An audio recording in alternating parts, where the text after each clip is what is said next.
Hey guys, so this week we're doing things a little differently, and we've actually are using Zoom to bring our guest on today. So with that being said, I hope you enjoy it, and welcome back to Compassion and Company.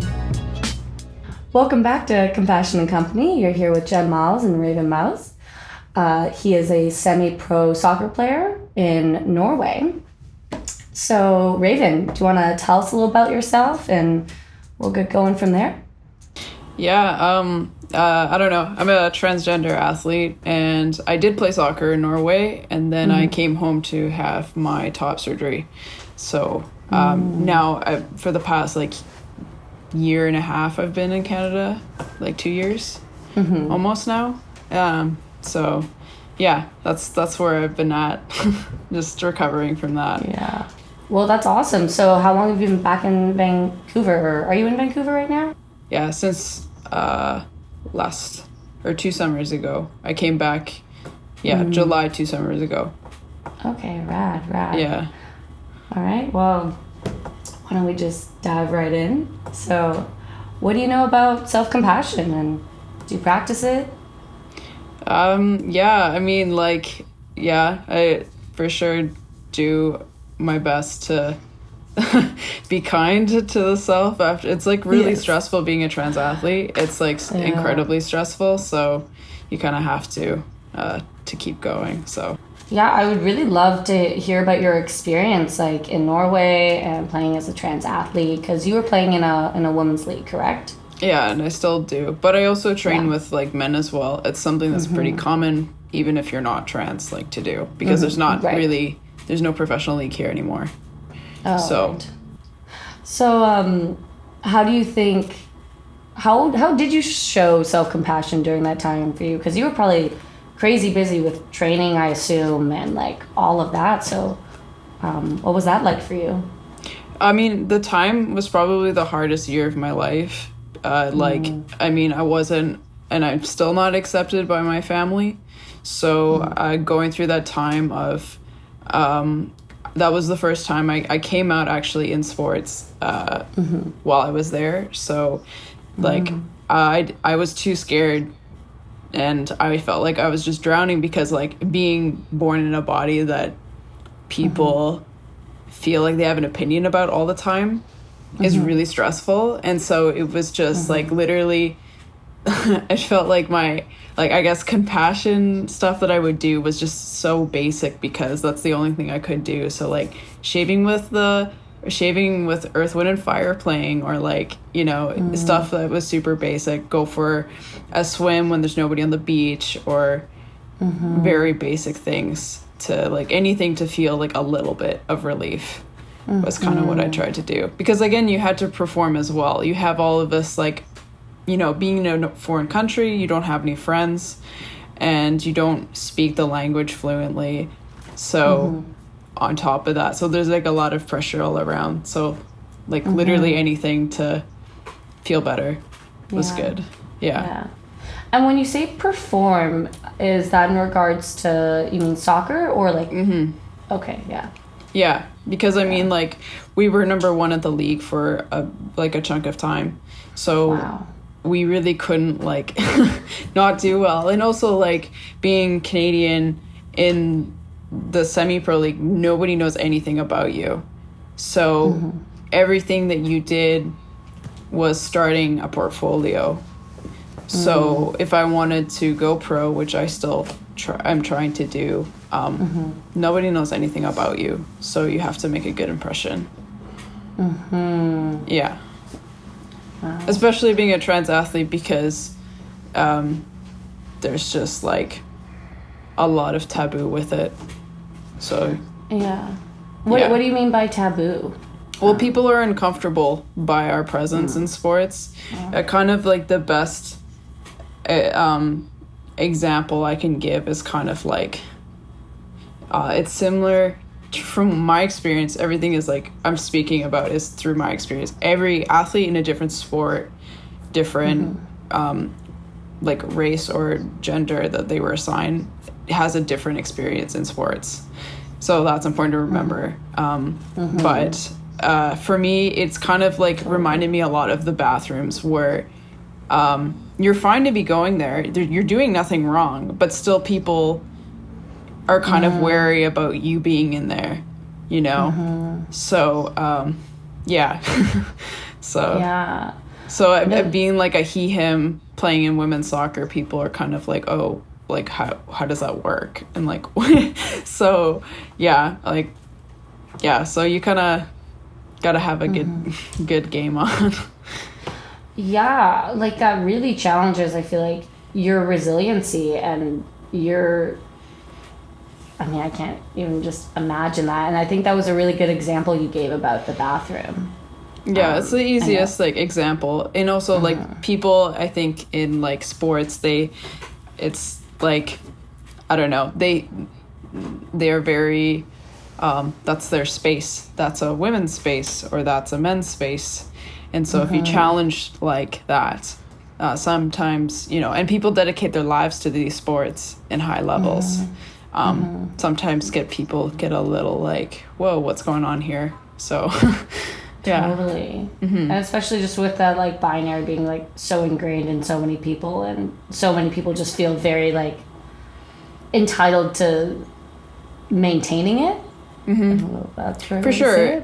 For sure. And even like in sports, they're very open to discuss medical things because it's just a weird sports culture thing where they're like, oh, I did my ACL surgery the other day or something like that. And then when you're trans, it's like, you know, medical, like, I don't know, people sometimes will ask you medical questions very nonchalantly. And, you know, it's tough sometimes to be in that environment. Totally. And it's really none of their business to... It's nobody's business. It's nobody's business, but people feel entitled to know. Because, like, again, they feel like I'm in their space or they just don't understand and they want to know. So that's the only way they think they can, like, ask. So, yeah, it's an interesting experience. Yeah. And I think there's a lot of ways to become educated, and it's not always going to the source or like a person, you know? It's like, yeah, for sure. You shouldn't expect someone to teach you about what it means to be trans or what it means to be black and experience racism or any of those things, you know? Yeah, for sure. How do you think showing self-compassion changed in the duration of your time in Germany or Norway? Sorry. I was so overwhelmed in every way.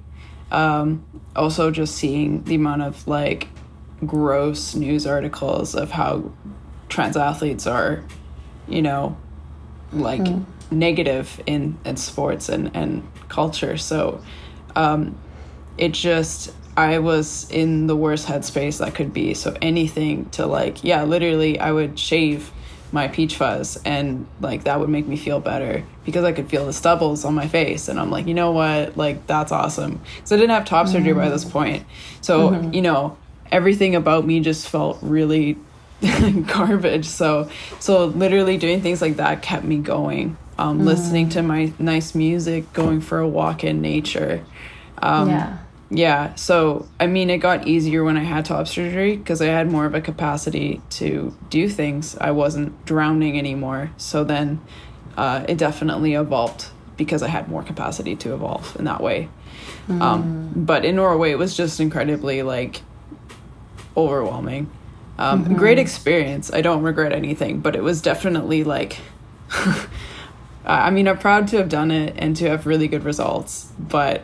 yeah, it was just such a massive time. So it definitely, like, coming back home and having my surgery, I have like way more capacity to explore myself. And how was that for you? Like, that must have felt amazing. I mean, maybe I'm making an assumption, but...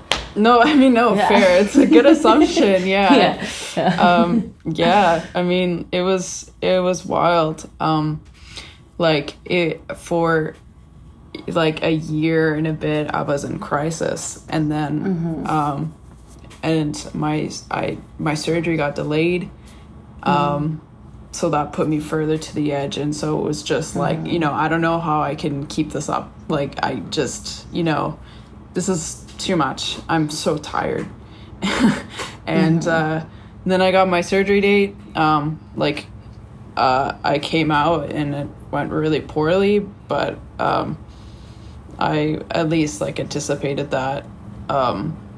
But I was surrounded by my friends when I had surgery, and it was interesting because it was the first time I really like slept in a long time. So when I woke up, it was just like this immediate feeling of being safe, which doesn't happen that often. So I just like woke up just knowing that I was okay, and immediately I was out of crisis. It was the weirdest and it was like a reverse car crash where it's like there's an event and immediately you're okay. It was so like, whoa, you know, as opposed to a car crash being like, oh, I'm not okay. Like, what's going on here? It's like, it was super interesting to feel. And from then on, I was able to really see like who I was because I wasn't in such constant distress. So that was an amazing thing. Could like take care of myself a little bit easier because I mean I had such energy going into just trying to survive every day, and then, you know, having surgery I was more myself, and then I had, you know, I've looked the way I thought I've always like looked, you know.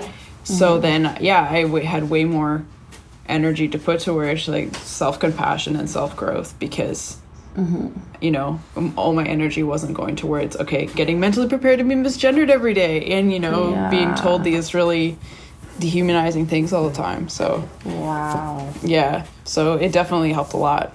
I hadn't even thought about all the energy that probably goes into that daily having to be like defensive and ready for everything. Misgendering. Oh my God. Yeah. Oh my God, you're so strong. Where are you now with self-compassion and just like your journey now? Like I'm pretty good. It's I just moved out, so I'm now not being misgendered every day. I mean, I still have a lot of family stress, but at least like I feel more connected to myself. For many years I disconnected from myself to get through things, and now I think now that I'm not constantly on edge, from being surrounded by like being unaccepted every single second of your day, I can see I'm relearning how to sleep and eat properly, you know, and like I'm being more connected to myself. So it's like a very vulnerable time because I think like now the things that I went through with transphobic events are now processing finally, which they need to be done. It's hard, but it's like now that I'm not in immediate distress, I can like process and like, you know, really sit with what I've been through and what I want to do moving forward. So it's tough, but it's really good and it feels really great. So it's like growing pains, you know, so it's good. It's really nice. That totally reminds me of that saying. It's like you can't heal where you've been hurt. So like you've now been able to get out of those situations of being misgendered. I mean, I'm still in them, but not every day. Sorry. Yes. I guess not as aggressively.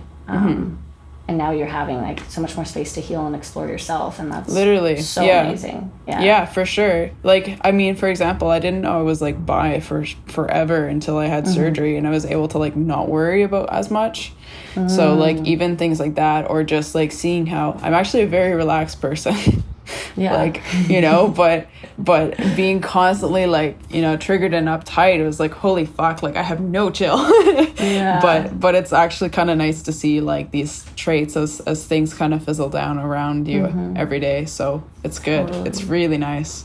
Yeah, it must be so fun, like getting to know yourself. You're like, wow, I didn't know this about me. Like, that's rad. Yeah, for sure. I mean, like, I think, deep down you do, but even just like, I don't know, just processing through things. You know, I started like I'm en route to getting like a psych diagnosis, and that's a huge thing for me. So I'm really excited of like the growth that's going on. So, and like, yeah, I don't know. It feels really good to get more connected. Yeah, totally. How do you think your upbringing in like West Vancouver, for example, has shaped the way you understand self-compassion or influenced it? I don't know. I think growing up there wasn't very much like knowledge on any mental health stuff at all. It was just like let things roll off your shoulder and stay focused. I don't really recall until like high school people started talking about mental health. But yeah, I don't think I think I had to learn that through like going to counseling when I was 17 and really understanding mental health. I think it was for sure high school where I think we had like maybe a seminar about a lady with psychosis. So I don't know. I can't really remember much of like mental health talks at all, actually. Yeah. Yeah. And self-compassion. It's interesting looking back and kind of like reflecting on like so much that was just almost neglected. It's like, I mean, it would have been really beneficial for teenagers, I feel like, because you're grappling with a lot of emotions and fears and exciting times. So it would have been maybe really beneficial to like learn how to take care of yourself in that way. Yeah. And it's a time too when like your body's changing, like physiologically, like so much is going on, and maybe like developmentally you're in like other places than your other students, and it's all just so different. But I feel like now within school curriculums that's really changed from when we were in high school, at least I hope. It's always changing, even like with elementary school stuff. Like I dealt with transphobia with teachers, and that doesn't happen now. Like, I mean, it does happen, but with like the school that I went to in the beginning, I heard like things are a lot more inclusive. How do you think your family has informed the way you understand self-compassion or practice it? I think a huge influence. Like we didn't even talk about it. I mean, like things were pretty tough when I was growing up. A lot of the time, like I spent by myself with my brother. So yeah, it wasn't talked about very much at all, really. So yeah, it was definitely something that anything like mental health related, self-compassion, which turned out to be critical of learning, was all done over time. Yeah. With like seeking help, but not through family or like West Van. Yeah. So yeah. Thanks, West Van. Yeah. Doing great things. Yeah. No, but what do you think really informed you the most about self-compassion then? Yeah, it was when I like started seeing a counselor. I think I was 16 and I had my first girlfriend and I came out, and it was just like I'd never gone to see help for what my upbringing and my coming out experience was also not accepting then. So it was my girlfriend at the time. She like really pushed me to go, and so it was good.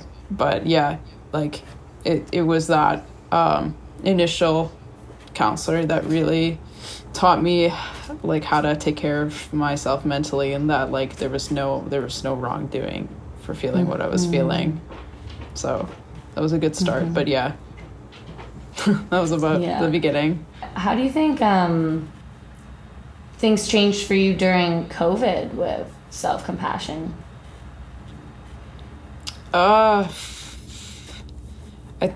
Well, it was interesting because I was away from home. It had been a while, like since Norway, that I was away from home, so it was really just being compassionate with myself and sitting with like, okay, I see that the situation back home is like not healthy for me, and just sitting with like and like being like compassionate with myself of like, that's a lot. What you went through at home, at work is too much. coming out the other end, do you think you've learned any positive new kind of methods of self-compassion?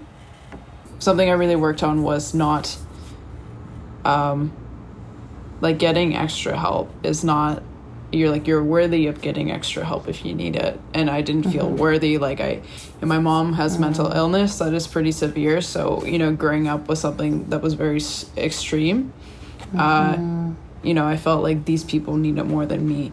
Like, I don't know. And so I took the step of moving out.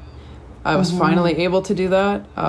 Financially, it was a really rough 3 years. And but also even just feeling like confident and strong enough to get a formal diagnosis in hopes of getting additional, maybe more everyday help or something would be awesome.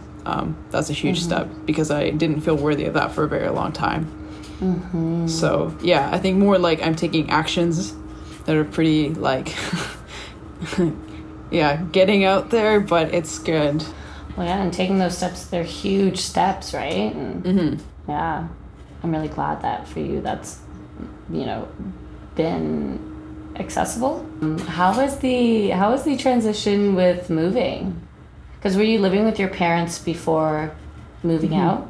Yeah, I've been at home a lot because when I was going back and forth between Norway, it was really expensive. Yeah, for sure. Hard to find a place. Yeah, and then when I had top surgery, I lost my job shortly after, so that really sucked. It was just really like a rough time financially. Yeah.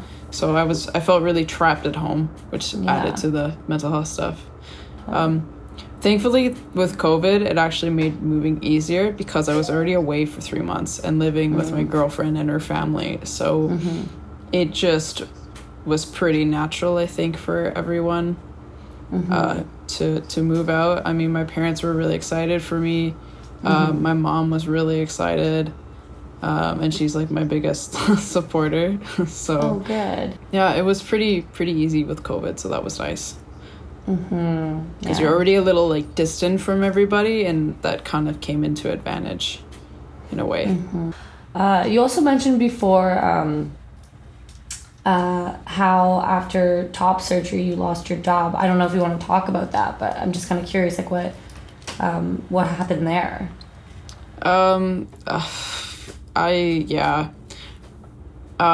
Well, first of all, I didn't know about like employment insurance. I didn't know anything about it. So when I had top surgery, I was literally living on like whatever I had left from Norway, and I already had like my credit card maxed out. It still is from Norway, but I had basically for some reason I wasn't getting any shifts scheduled. I asked about it, got no reply. Then randomly I got one shift out of nowhere, and the night before, one of my stitches actually popped out. With my surgery, we have two permanent stitches that stay in, and they just it's basically like a drawstring, and it stays like this. And then it basically the knot of the drawstring popped out of my chest, and so like I had this like knot out of my body. It wasn't painful or anything, just because I couldn't feel very much. It was like 3 months post-op, or no, maybe it was more like 6 months. But I had only been working for a little bit because it took a lot, like, again, major surgery. So you can only use your arm so often. But I needed the money, so so I got that shift covered, and then had to go to TransCare because I had to explain, like, I can't just go to a hospital tonight because they're going to look at my chest and be like, what happened here? Like, what did you do? What surgery did you have? Like, why? They're not going to necessarily know what to do. So I have to go to trans specialty care first thing in the morning. They didn't know what to do, so they had to call my surgeon. And everything turned out to be fine, but, like, again, it was a whole, like, thing of, like, getting information of what to do. So I got that covered, and then I get a text message being like, there's no more shifts for you. So didn't get any warning or anything. about like my performance as a server. No warning or anything. Just like, and then I was like, this is disappointing because I had a medical emergency. There was no like, are you okay? There was no like anything like that. I'm so sorry. Yeah, so it was really shitty. So yeah. And then after I was like, yo, like I had an emergency, like where was my warning? You know, of course I know I would have corrected anything that was wrong. Because I value my work, because you know, like I needed the money, and yeah, that's what happened. Yeah. So yeah, it was a rough go. Yeah. Were you able to like file a complaint? Because I don't think They can't do that. No. I didn't, because I feel like I wouldn't have been believed by HR. Because then you need witnesses and vouching, and I just felt like I wasn't gonna get it, so it wasn't worth it. And then it just would have made people angry, and then me, like I just didn't want to be like the angry trans person, you know, like so yeah, I just was really hurt, and I'm so sorry. yeah, and then I left. So so how are you doing like past that experience? And I had another like a weird like trans related restaurant work experience later on, like and it just really turned me off of, I just can't do it anymore. I'm sure like there's a restaurant out there that's very trans friendly, like I have met some, but it's really like, I mean, at that previous work I dealt with a lot of transphobia, like a lot, and I was assaulted, and it was just terrible. And not, yeah, it was fucked. And then like and then this like the next one, it was just more like verbal like misunderstandings, and but it just really impacts you when like people misgender you in a group of like 12 plus people, and it's like, oh my gosh, you know. It's still like it really affects you into the workspace, and you're just so anxious all the time. So I'm hoping to get like some sort of, especially with COVID too, like be nice to get a safer job. But yeah, maybe some online job or something, because I just get so anxious now. Unfortunately, like the world we're in right now and where it's at, but I mean, with that being said, there is obviously a lot of places that are safe, and I'm glad that you're able to kind of like redirect and like, hey, like I'm gonna find something that works for me, and like that's not working for me right now. And for sure, I think I just got really unlucky with my work experience, to be honest. But I just don't have the capacity to take another chance anymore, and I think that's where self-compassion was like, you know what, we're gonna redirect and not do that again. So yeah, totally. So I'm excited to maybe do something that's a little bit more like like you're a little bit more on your own. The less people, the less anxious I am. That's where I love like coaching kids. Like they really don't care, so you know, like they're really chill, and it's more like personal. How do you think your identity has influenced the way you show self-compassion or understand it?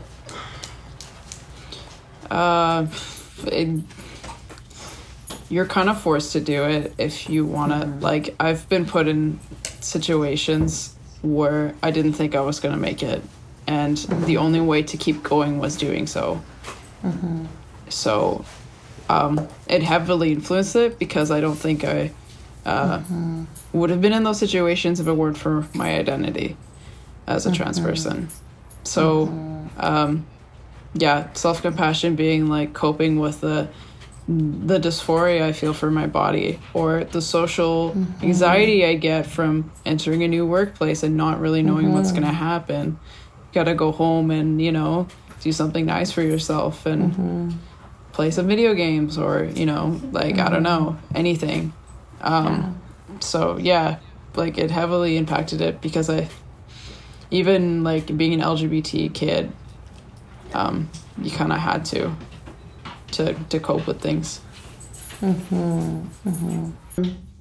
Would you like to talk more about like your journey with self-compassion in regards to mental health? Sure. Yeah, sure. I think just like, just really being allowed to feel things and to learn to feel things. Was really like just really being patient with yourself. Because I felt like a lot of the time my mental health was not being understood by the environment that I grew up in. And therefore it wasn't talked about. So I would just get like these bursts of emotion and irritation and no sleep. And then, it would just be, oh, you just don't sleep well. So just really sitting of like why those things are there and that they are valid. But just really like, I don't know, sitting with those feelings and giving that space to like really feel them. What do you think one of your biggest learnings has been around self-compassion? Just like, I guess how adaptable as a person or as people we can be. So if something is really stressful and it's overwhelming and you practice some self-compassion, it can get you through things, And so when things were really overwhelming, I really grasped like anything I could find in the cabinet, like a shaving cream or like brush my teeth and like, listen to some funky music, like anything I could find. Maybe it was like a weird looking shirt and wearing that to, flatten my chest more. It was really just like the adaptability of how you can like work and find your own way of self-compassion. And like as being openly trans on the internet, like often we do live streams or something and talk and share methods of what works with each other. It's something that happens a lot and it's very wholesome. So, just, I don't know, just it's cool to see the adaptability that people can be for their situation. Do you think social media has been like a means of self-compassion for you then? I think it used to be. Now it's, it is and it isn't. I have a lot of wonderful people on social media that I've talked to. And it's just really nice to see other trans athletes or just other people sharing their ways of how they take care of themselves as people. So that is like very beautiful and very like heartwarming and wholesome, but also like there's a lot of garbage people and they will like, I get some comments that are just terrible and DMs that are disgusting. So it's just like, and that are very triggering. I've had to like walk away from my DMs. I don't really answer them very often because of the triggering things that get asked. So in a lot of ways, there is some wonderful, it's a tool, right? So there's some wonderful things on it, but also like it also, people behind their screens can amplify their transphobia through this like, through Instagram basically. Yeah. And have you able to like find self-compassion during those moments when you're kind of being like targeted on social media by those toxic people? I would like log off and go hang out with my friends. I mean, also, of course, like the way that social media was a self-compassion was talking with other trans people and even just discussing trans athlete things. Like I opened a little bit about the mental health side of it where people don't talk about the mental health side of like being a trans athlete. It's more focused on whether we belong or not, or existence is valid enough. But it's not talked about how that influences our heads. So like discussing with people within the community or even just like people that aren't in the community that are wanting to talk and learn is awesome. But but sometimes it can be a lot and I gotta like switch off. And like recently I've been going through a lot of change and a lot. So like I have been offline more. So I just go hang out with my friends. Again, play some video games, go go for a workout, go to the beach, go for a nice walk, you know. Yeah. Yeah, anything to really disconnect for you. Yeah, exactly. Just to feel grounded again. Yeah. Because, I mean, something can be really triggering, like, very targeted. And it's like, I mean, I don't care about how these people think, because I know these people exist and they always will exist. But it's just more like, you know, like, this is triggering. That's just a fact. So it's just like, you do need to do things to disconnect for sure. Like, anything to ground yourself again. Yeah. So would you say like the ability or like practicing like disconnection, do you think that's a form of self-compassion? Yeah, for sure. I mean, everybody's different. I think disconnecting from something doesn't have to be like disconnecting from myself. It's just like, yes. You know what I mean? Like, disconnecting from social media is totally fine, and that's good. Yeah. But yeah, I mean, just kind of disconnecting from the those, I guess, I don't know how you say,